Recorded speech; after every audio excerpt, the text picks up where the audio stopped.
Yes, we're back. What a guest again. One of my favourite interviews of all time, Ali McCoist. Thanks for having us. You're saying that now, right? I heard you were getting interviewed yourself, and I wasn't even in your top 5. Was it? No, you must say that to other guys, do you? I kind of put you in a group with like 4 other guys still, mate. You stand alone, do you know what I mean? 160,000 views you got. Is that right? 150,000 thought it was Question of Sport and I was so back, but I'll take it anyway, mate. Do you know what I mean? No, I loved it, I must admit, and it's great to be back seeing you again, pal. It was a career one, but it's a Scotland one we're going to do. But before we start, I seen Brazil getting you a bit yesterday for the result of the weekend. Oh, aye. So there's only one thing for it, mate. You know what happens when you're going through a bit of a bad time, don't you? Get the old tin hat on, There you are, mate. I think my head's grown. That used to fit me. Brilliant, mate. Get that out of the way. Right, you ready to go? Yes, we're all set. Scotland legend, both on and off the pitch. 61 caps, 19 goals on the pitch. Gordon Jury's wingman. Off the pitch, Craig Brown's wingman on night suit, was that right? I don't know if I was his wingman in night suit, but I'm still going the same way he's going at his age, by the way. I'll tell you right now, a remarkable human being that man is. Remarkable. But growing up Scotland-wise, who was your heroes? Oh, Kenny and Joe Jordan, and I remember my dad bringing me here, early 70s, maybe 74, we beat England 2-0. I can remember that one. I can remember us getting a doon from England in a centenary game, 5-0. But great memories. Your first Rangers Celtic game here, I would be about 10 over there in the enclosure. I tell my boys this, they don't believe me, 118,000 people at the game. And then I can remember, I was at that game, Rangers won 3-2, big Tam Forsyth in the last minute or something like that. Just unbelievable memories. I remember standing up there, any time Rangers or Scotland scored, right, you couldn't see the game for about 10 minutes with all the dust. I don't know if you remember it. If you don't remember it, you might have seen it in the telly. There used to be a dust come up, right? You couldn't see the game for about the next 5 or 10 minutes. And then you were home for days after it. You were picking bits of soot out your teeth and up your nose and all that stuff. What was the dust? Was that you opening your wallet? Not bad. You know, bad. Hey, there's a long way to go though. Don't peak too early. Don't peak too early. Obviously you were a massive Rangers fan, but would you come to Scotland games as well? Oh, was that a dream to play for Scotland? Absolutely. Like any kid's dream, you know, when you wake up, you want to play for your country. And as I say, I remember my dad bringing me, we beat England 2-0. I think it was might have been a couple of OGs. And I remember a game in 77 when Kenny put it through Ray Clemence's legs up the Celtic end. Brilliant memories. And then, as I say, we were, all our family, obviously big Scotland fans. And as I said to you there, to play for Scotland's your dream, just to represent the country.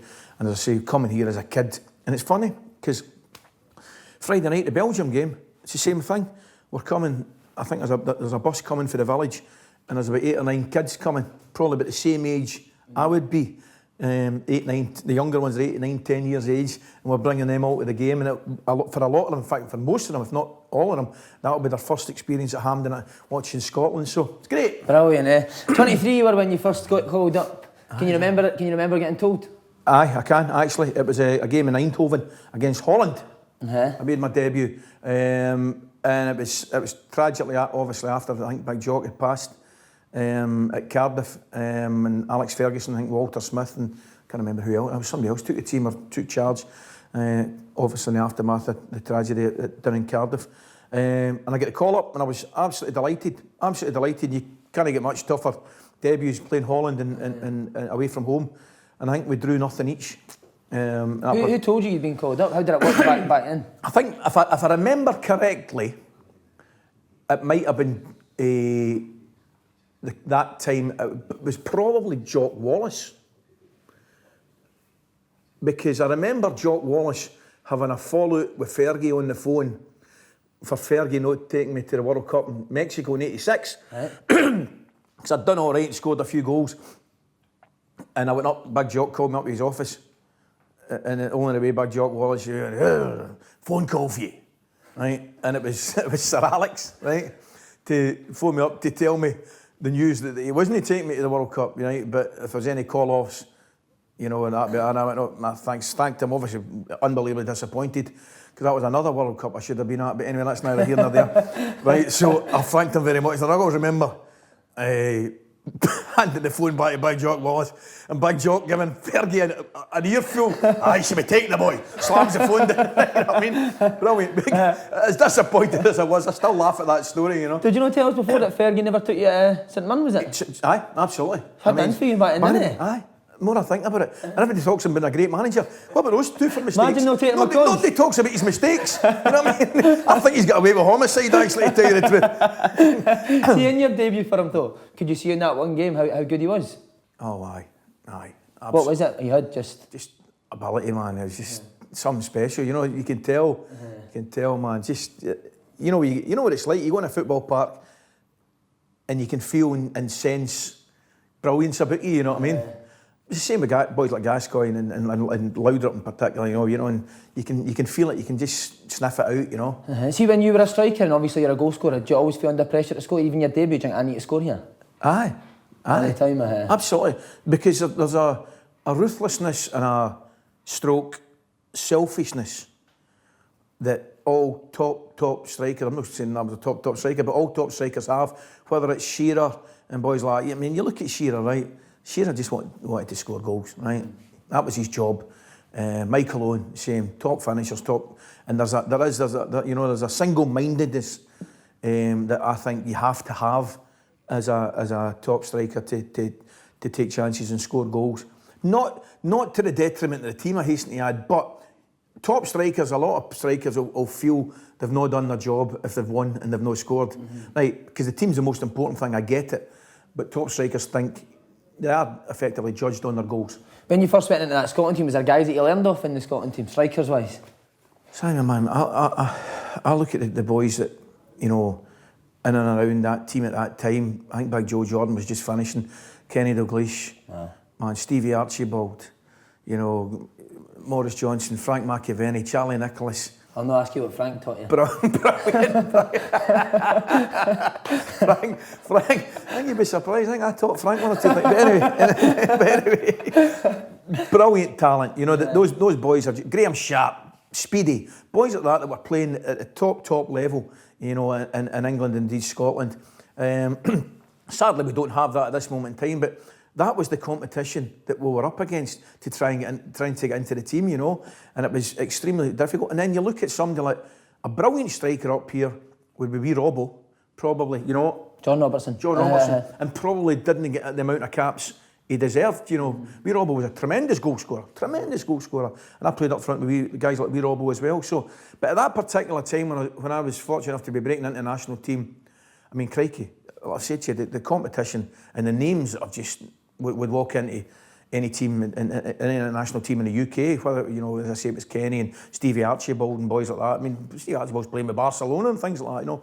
Top players. Paul Sturrock's another one I never even mentioned. What a great player he was. Some squad that. Andy Roxburgh then got the job. Yes. You started to play regularly. How was he as a manager? He was great. I mean, he was great, Andy. I mean, Andy was probably different to any other kind of coach or manager that I had, in the respect that he was not that the other boys weren't. He was more meticulous in his preparation and everything, you know, because up until then, you know, I'd been managed by guys like obviously Jock Wallace and John Gregg and people like that, and all of a sudden Andy, who'd come in, and at that time tactics were just coming more to the forefront of not just international football, indeed club football.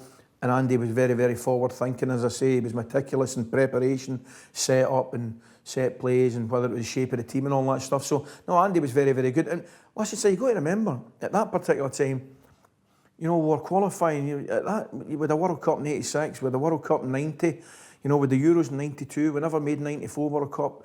We were Euros in '96, World Cup '98, you know. So that was a very, very successful period for Scotland in terms of qualification, in terms of, you know, the international team doing okay. Did he say to you, you're my main man? No, he never said that. But I always felt at that particular time, myself and wee Mo, you know, if the two of us were playing at club level to any level, which we should be, then we would be difficult to displace in the national team. And I've got to say, he was a sensational football player. Top player, was he? Top player. I've gone on record as saying, Simon, and I'll say it again, his first year when he came back Maurice Johnson and played with Rangers, I honestly think he was in the top 3 strikers in the world at that time. For that period of his career, because people peak and have peaks and troughs through careers, but for that year, he was absolutely unbelievable, and he was a brilliant player to play with. A centre forward who was totally unselfish, right? Which I've in contradiction to myself, right? But he really was a 100% team player, the wee man, and a great player to play with. So I just felt, as I said, at that particular time, I felt if Maurice and myself were playing at any level that we should be, we wouldn't be automatic picks, but we would certainly be, difficult to move and budge. Yeah, you mentioned it there. How buzzing were you to go to your first World Cup in 1990? Buzzing, man. It was just, what an experience. Brilliant. I remember the game out there against Norway, where I think we just had to avoid defeat, because we had with some brilliant results in that section. We beat France here, a proper team. We beat them 2-0 out there. And one of my favourite nights out there against France, kind of wet night. We literally arrived about 15 minutes before kick-off. We got caught up in traffic and went out and we beat them. And then we played, as I say, it was Norway, I think we played, and we just needed to avoid defeat. And I scored. Delighted, great memory, lobbed it over the big Spurs goalkeeper. I think it was Torstead that was in goals at the time. And then we're home and dry with 2 minutes to go. Big Jim Leighton threw one in. I swear to God, he must have backed Norway for a draw or something, right? That was like, Big Jim, the normally 99% reliable Big Jim. It was Erland Johnson, it was, who went to Chelsea. I think he hit one for just outside the Celtic end, man, and he scored it, and he scored in at the Rangers end. Big Jim was it, right? So, as usual, in typical Scotland style, for the next 90 seconds we're biting our nails. But anyway, thankfully we saw it out, and we went to Italy, which was just absolutely fantastic. And with guys in the team like big Alec McCoist, great, absolutely tremendous, manager now, but tremendous player. And McInally was another one that was playing up front.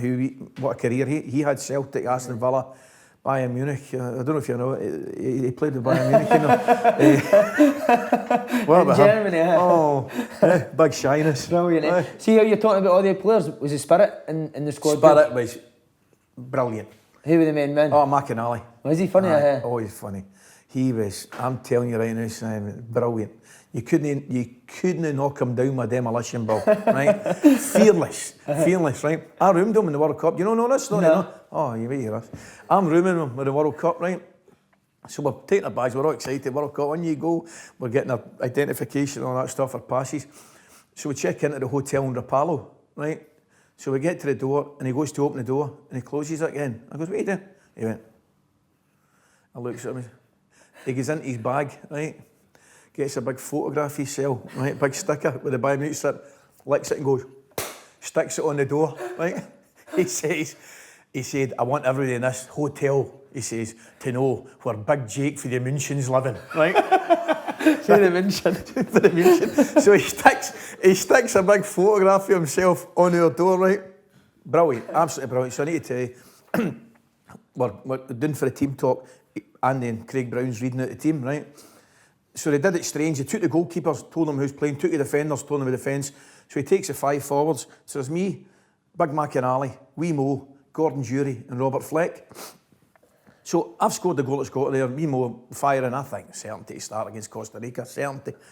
So he sits around there and Andy says, right boys, he says, opening game, World Cup, tough decisions, selections, no easy, but some of you will be disappointed, but anyway, he says, I'm going to start with Mo and Nally, right?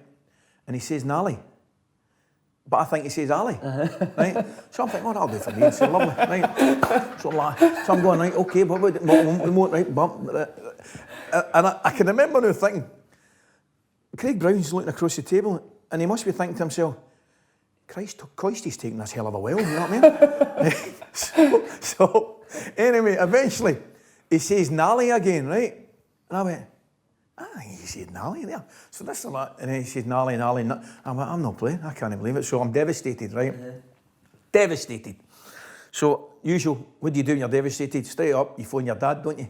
So I'm on the phone to my dad. I said, Dad, he's not playing me. He's not opening the game of World Cup. I'm playing all right. No, calm down. Just calm yourself down. I'm not usual, right? So just then, my door's open. But with a big photograph of the Moonshine Man, who's now playing. He's not kicked a ball in any of the qualifiers, and a big Moonshine Man, and I'm rooming with him. It's just a disaster, right? So I can hear the lift doors open, right? And I went, Dad, I need to go. Here he's coming, right? So I turn so I pick up my wee book with the Sudokus, right? I'm doing my Sudokus like that. So all I can hear is somebody singing The Flower of Scotland, walking along from the left, right? So I swear to God, I'm like, I can't believe I'm raging, right? So he walks into the room, and I'm like, I can't even lift my head to look at him, right? I'm going like, my Sudoku. He says, how are you? I went, what is it? He went, get that light off. Some of us have got a game tomorrow, right? So he said, get that light off. Some of us have got a game tomorrow. I was like, right, I'm raging, and he's singing and all that stuff. Anyway, the good news is, it's got a happy ending, this story, by the way. I wouldn't be telling it, but I didn't have a happy ending. Beat 1-0. He is a howler, by the way. Howler. I'm sitting there going, I've got a doll of him in the dugout, and I'm sticking pins in it and all that stuff. Right? So anyway, he's a nightmare. Costa Rica beat us 1-0. So we're playing Sweden. Same thing. Go down to names the team, right? So the good news is McInally's dropped, right? The bad news is I'm still not playing. No right? way. I'm still not playing. So he plays, I think it was Wee Flecky he played. He came from nowhere, Wee Flecky. I don't think he was in the squad. He just turned up his supporters, and anyway, he's got a game. So anyway, Wee Flecky playing. So I don't need to tell you, big McInally, right up into the room, he's on the phone to his dad, old Jake, a lovely old man. And he's going, Dad, Dad, I'm not playing. I thought I did all right and all that stuff. And I'm like, you're a beauty. So I come in the room, right, and I've got my Sudoku there, and I went, oh. He says, what is it? And I lobbed the Sudoku. I said, here, you'll be able to help me tonight. Right? Oh, brilliant. But you take it well. Okay, magic. That was a morale, that was a crack, you know, and with boys like Big Craig Levine. Big Craig Levine's a tremendous player, you know. Honestly, somebody else said that on here. Derek Ferguson was it? I'm telling you, Simon, Big Craig Levine got a couple of really bad knee injuries. I thought he would have went right to the top. Wow. He had the ability to defend in places like, in my opinion, Italy and things like that, certainly down in England. So with Big McPherson and boys like that, and as I say, Big Alec, with a real Stuart McCall, real good squad of boys, Big Jim and goals, and Andy as well. So no, great memories. You hear now about like boredom with World Cups. Did you have that? How did you keep yourself entertained? There was everything going on. You know, we could watch films and all that. We didn't have the things the boys have now with the computers and all that stuff, but we kept ourselves going. We would have wee quiz nights and sports quiz nights and all that stuff, and we'd have movies, watch films and all that stuff. And, you know, we'd go to walk. We kept ourselves going. It was great. Would you get a beer with that now? Would that not be allowed? No, really, no. To be fair, I know it sounds crazy, but we were very, very well behaved. It's too big an occasion, do you know what I mean? How's the buzz around that World Cup? Was it brilliant? The stadiums, the big Nessun Dortmund. It was magic. I mean, I still think it was one of the great World Cups. The Italian World Cup really was. There've been some good ones. I mean, the Russia one, which I know we're going to talk about later, was sensational. France '98 was excellent. I loved South Africa. I thought the South African World Cup was brilliant, but to be involved in one 1990 would certainly take a bit of beating. Who were the top players at 90 that you've seen? Well, that was Scalacci's World Cup. Toto Scalacci was brilliant that year. The Italian? It was the Italian boy. He was scoring goals all over the place. The Irish lads went on a great run as well, if I remember. I can remember Big David O'Leary scoring a penalty. I think against Romania or somebody. They went on a great run. I'll tell you right now, England were as good as MD in the whole tournament. Right. Aye, and they ended up... Excuse me, they lost two. Was it Germany? They lost two in penalties. Was that Gascoigne crying? Aye. They were a proper team. Big Terry Butcher, Gascoigne, and Piercy and Waddo and all those guys. They would have, in my opinion, they would have won it if they'd beaten Germany in penalties in the semi-final. Some great players. The England team was very, very strong, and I think Germany went on to win the final. Bremer scored a penalty with his right foot. I can't always remember. He scored with his right foot and he was left-footed. Mental. Against Argentina. And Argentina had the reasonable side as well. But some great players. You talked about that England team there in 90. How good was that compared to the team in 96 where Gascoigne was in his pomp, shall we say? Very, very similar. Some of the older brigade, maybe I think Big Terry had moved on. You know, Seaman was obviously in goals. I think Tony Adams and boys that were coming through. That England team in 96, again, would have and probably should have won that tournament. You can still see that semi-final against, was it Germany again? I can still see the ball coming across and Gascoigne kind of sliding in and probably could have... Post, wasn't it? And they would have won that. Gascoigne at that particular time was you know, one of the best players going. There's no doubt about it. They were a very, very good England side. That said, in our game against them, honestly, God, I know it's the old one if your auntie did this and all that stuff, but if we scored a penalty, I think if we'd scored the penalty, we might have gone on and beaten them. One thing I was desperate at, why did you not hit the penalty? Why did you not hit the penalty? Because I tell a story, I still think it was a mistake that Craig Brown made in saying, and I've discussed it with Craig before, and I would never do it again as a coach or a manager, tell somebody before the game who's taking the penalty. I don't think you should ever do that. No, I don't. I think you should say whoever fancies the penalty takes it. Because, for example, not that Gary was having a bad game, but if you appoint somebody to take a penalty, right, say right, Ali, you're on the penalties, I might be having a stinker of a game, right? Now, the hardest thing to do and the right thing to do would be for me to go, right, I'm not having a good game, guys, I don't want to take the penalty. That's not a coward's way out, that's what should happen, right? But I just think that you put pressure on somebody if you're telling them to take a penalty before the game, because if you get a penalty, in all the teams that I ever played with and played for, you had 4 or 5 guys go, I'll take the penalty, so that's great. So, as I said, I think Gary was told he was taking the penalty before the game, right?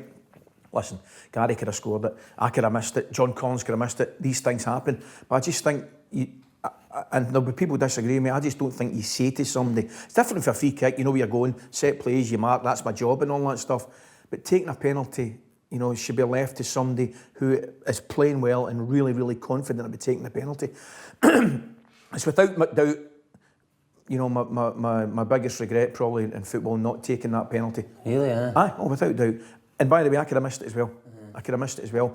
And the bizarre thing is, I mean, I tell people this story, the ball moved. That Uri Geller said that, didn't We had him on that...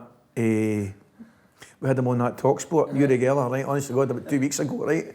I couldn't believe it, right? And he's up there and said, yes, I made the ball move, right? And all that stuff, and I did this and I did that. Of course, I was like, because you know, I made it move into the back of the net, Uri, by the way, just give us a break, you know. So he's still claiming that he made the ball move, but it did move. I was standing on the 18-yard box at Wembley, and as Gary went up to hit that ball, it definitely moved. Incredible. Crazy, yeah. Crazy. The other thing for that game was Gaz's goal.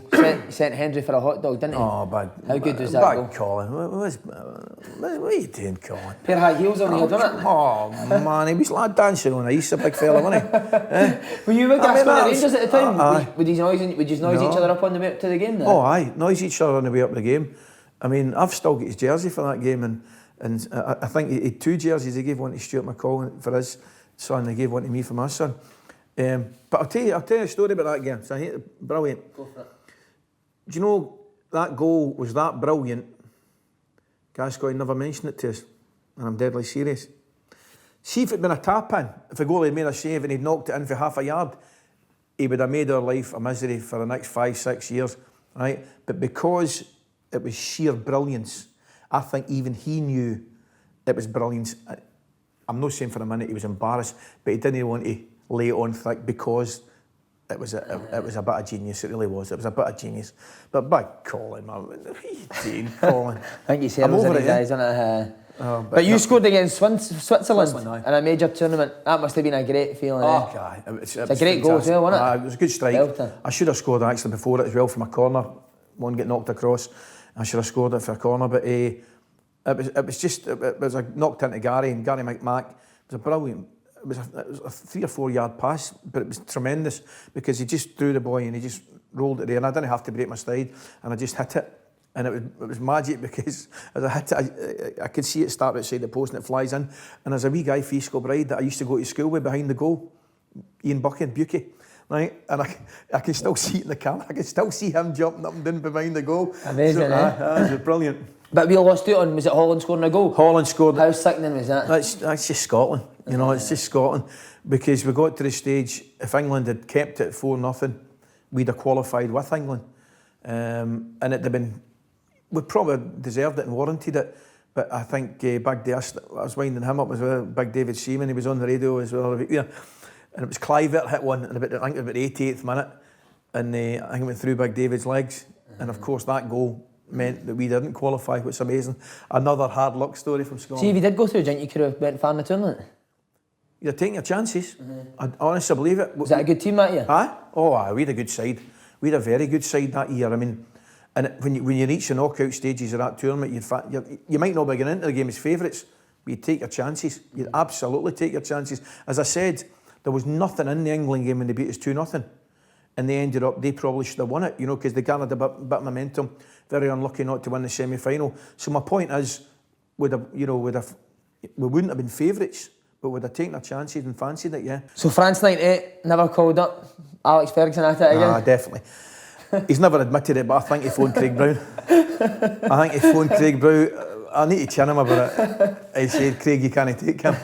So, obviously, I mean, I was devastated. I'm not kidding, I broke my heart. I really did. I remember getting the news down in London that he wasn't to take me, and I greet my eyes out. Devastated. I still think it was a massive mistake. I still think I should have gone. I mean, I scored, I think, for Rangers in the cup final against Hearts. My last game, and I firmly believe I should have been taken, because I certainly don't think I would have played 90 minutes all the games. But I thought if we'd needed a goal, I was still maybe, no disrespect the other boys that went, I was still probably our best chance and our best option. So I was really, really disappointed. That said, it's life, you just go on with it. And I went to the World Cup, and I actually had a really enjoyable World Cup. I was working with guys like Martin O'Neill and Des Lyons and all that stuff, and it was a fantastic experience. Going, as I said, touched on it earlier, it was a great World Cup. The French did really well, host nation, and obviously won it.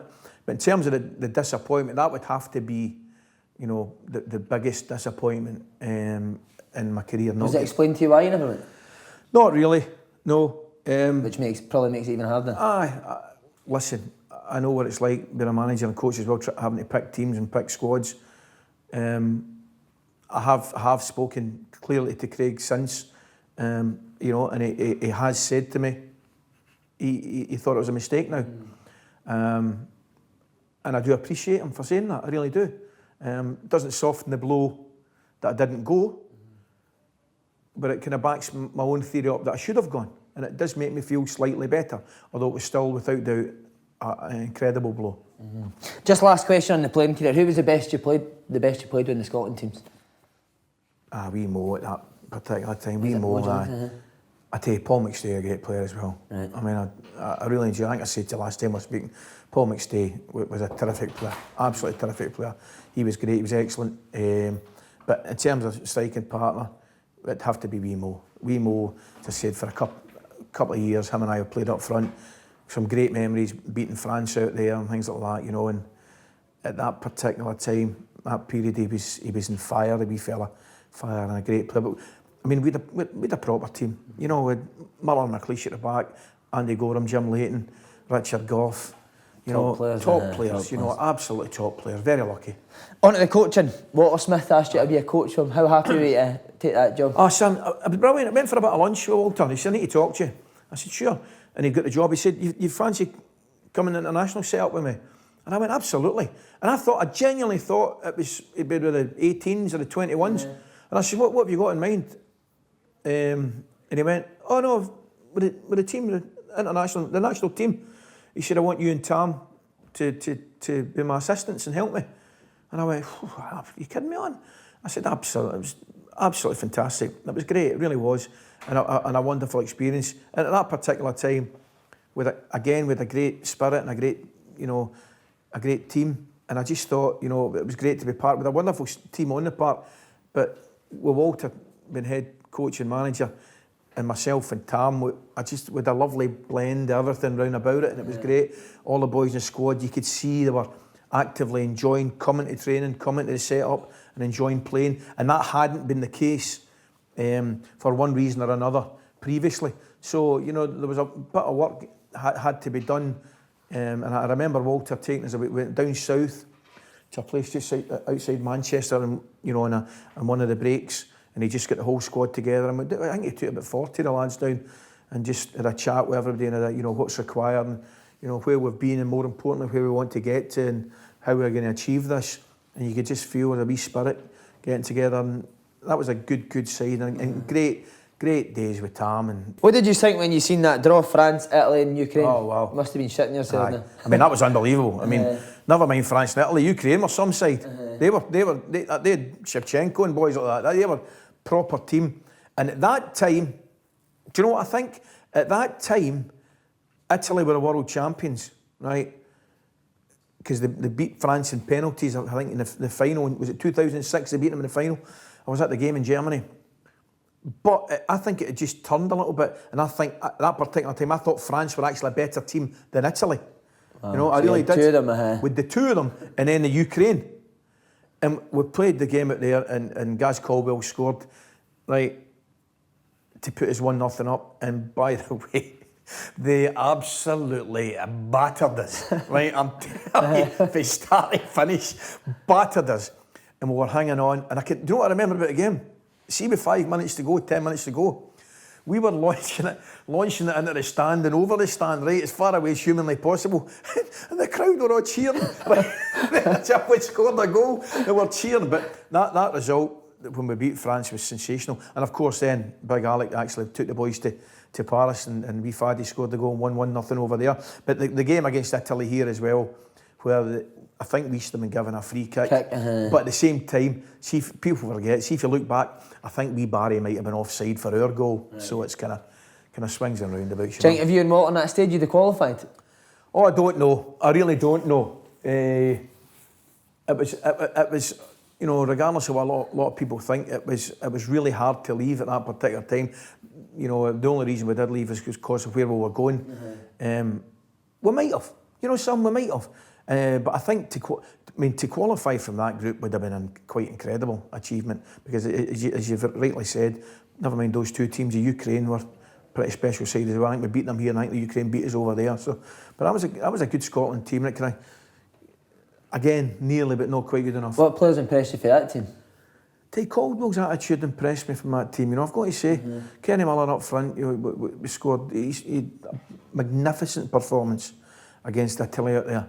Absolutely magnificent performance, it really was. But we were solid at the back. We, you know, we had a bit of steel about us. Gary Caldwell at that time was probably playing as well as he did in his career. So with some good boys. Brilliant. Right, on to your commentary now. You and the boy Champion were brilliant. How was it for you? Oh, Simon, it's fantastic. Right. The Russia, the whole setup, the World Cup was absolutely brilliant from start to finish.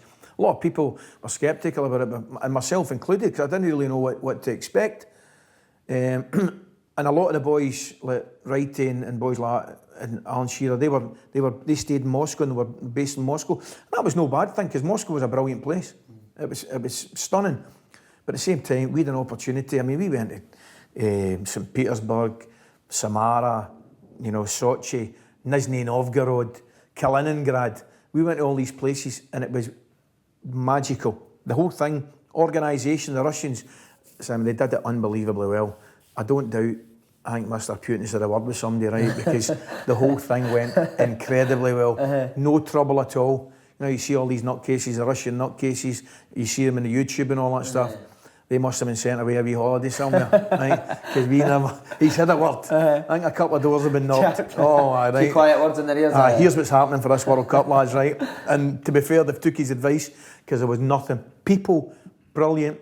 As I say, the travel arrangements, we were flying all over the place. We must have had about 24 flights in the 5 weeks. And I think there was one of them was 10 minutes late. Everything was spot on. And as I said, the Russian people were brilliant. Really, really proud people. You know, there's a mystery about them, because we don't really know, but they were really proud. And it was great. It worked out great, because the Russian team actually done well. They did really well. I was at the game. The big Brazilian right back who plays for Russia missed the penalty. I think it was against Croatia. And they could have, but you could feel the swell of the whole nation getting behind them, which made it great for the World Cup, made it great for Russia. But just on you and Jon Champion, oh man, how did you were flipping quite a bit on that telly, weren't you? Oh, aye. Did you get on each other off the camera as well? Chalk and cheese, John and I. He's organised, everything's meticulous, preparation, half an hour before it, he's there, this, you know what I mean? And I'm running about looking for a hairdryer and all that stuff, washing my face, and iron for my shirt. Complete opposites, right? But what a broadcaster, what a professional, right?